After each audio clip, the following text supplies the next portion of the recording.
one of the most? One of the most recognized disorders affecting childhood language development is autism and autism spectrum disorders.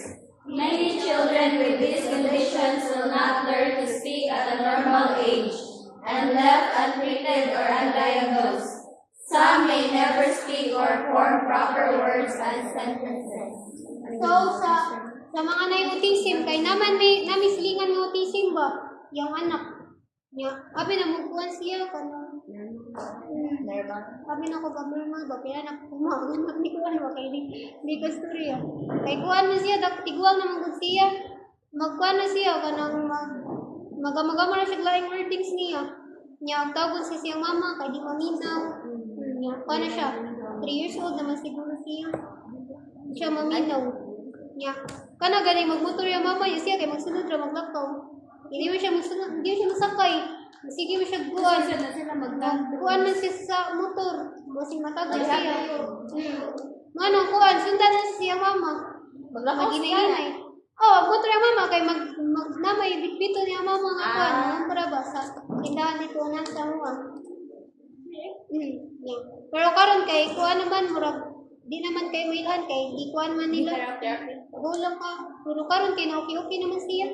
Magkukumangutan. Dahil na kayo tigil. Hirap yung anak. Ano siya, kalain ng taon. So, dapat ang autism kay suryahan din siya pirmi. Gani mo siya pirmi niya. Tagaan mo siya kuan. Mas more nga attention. Aron makuan, ma-cope up niya. Kaya naman kay autism nga di mailhan. Di mailhan nga autism sila. Pero di ko kuan mo kuan gayo aning autism kay i-report na pag-delete Chelsea. So next is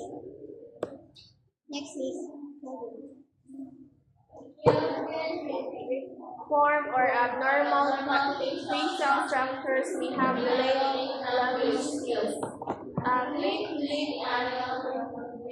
Make it difficult to speak, causing problems. Speech impediments such as speaking with a lisp may also affect this process.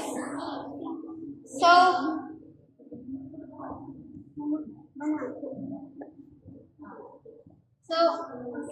sa manang cleft lip. Ha? Sa manang cleft lip. O nga nang kuha niyo sa mampun ng palit. Wala po. Bungi.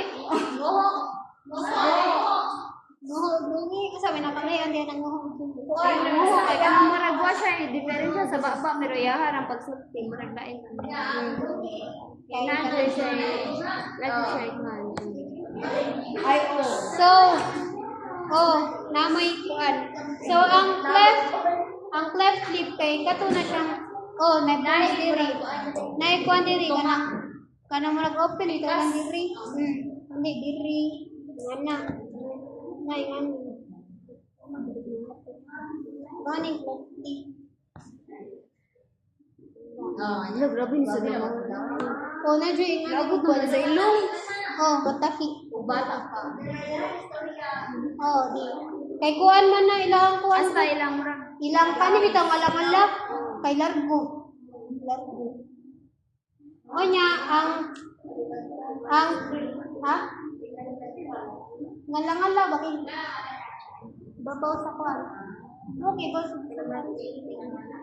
sa kuan, sa cleft palate kay kuan. Dito ay, ang cleft lip dahil kay diri ra dito ay, diri ra open.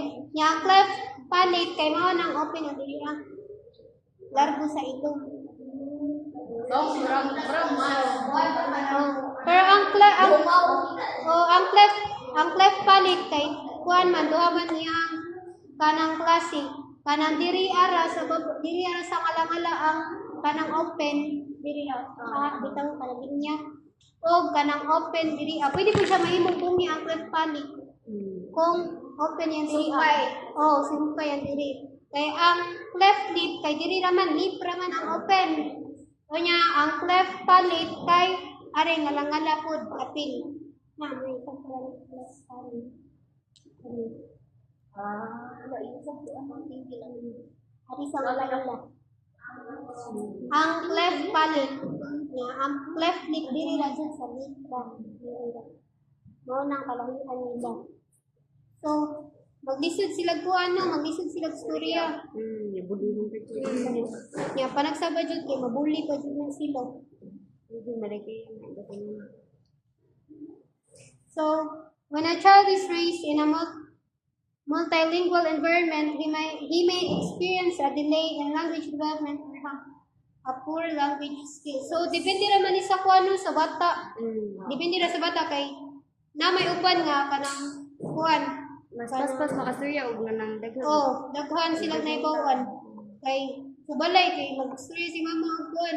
Kaya si mama magsundigaw, magtagalog, magbisaya. Pero okay raman akong pagmangkon. Nakakuan niya, madara man niya. Kanon dahil si kuan, si Saiza. Kailan mo Saiza? O, di ba? O, Tagalog, English, Bisaya. Nya, kuan na siya, makasabot rin siya. Pero na yung kuan ng bata, nga maglisod sila kuan. O, para sa kuan, para sa kanang Hindi ko hilwas. Oh, di sila kahit hilwas kay. Maglisod man sila sabot kay lahi man nila pagsabot kay kitay sa Surigao. Ilang ambot asa kay inday hain. Nya nga to ang inday kay babay. Oh, lahi ra mo nung maglisod sila kuan na sila yung anong problem sa pagsabot. So, mara to. So, unsa ganitong sa stages of language development in children. Sa itong upat ka buok, Synthetic, energy, grammar, and paragraph. unsa man tong phonology? Ay, ang semantics sa kinanabig, semantics ni kinanabig. The way I express Ang word. words. Kunya, ang phonology. Sakto. Ang grammar. Ang kuan, pragmatics.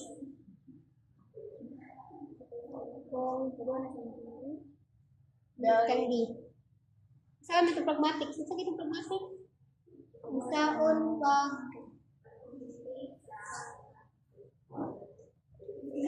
Sige, sabi. So, ang pragmatics kay unsaon pag-use sa sentence or sa words. Like, iwan na sila magamit og kanang please, thank you, magic word mo na. Ang pragmatics kay magic word. So, sa itong upat?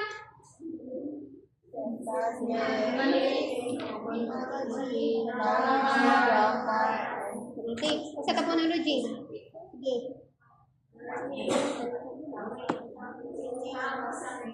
Oh. Semantics. Oh. Ang grammar. Pang-kuan ng sentence. Oh, covering. Oh. Very good. Sa pragmatics.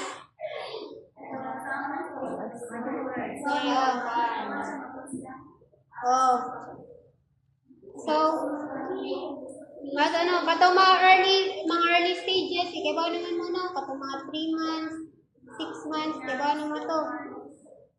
Kanya, kasabot po matong kuan, katong diniha sa kuan factors affect language development in children. Katong autism, katong mga emotionally o physically kuan, abuse, kung sa effects sa ilaha, kung katong mga cleft lip o cleft tongue. Kasabot na mo. So that's all. Thank you.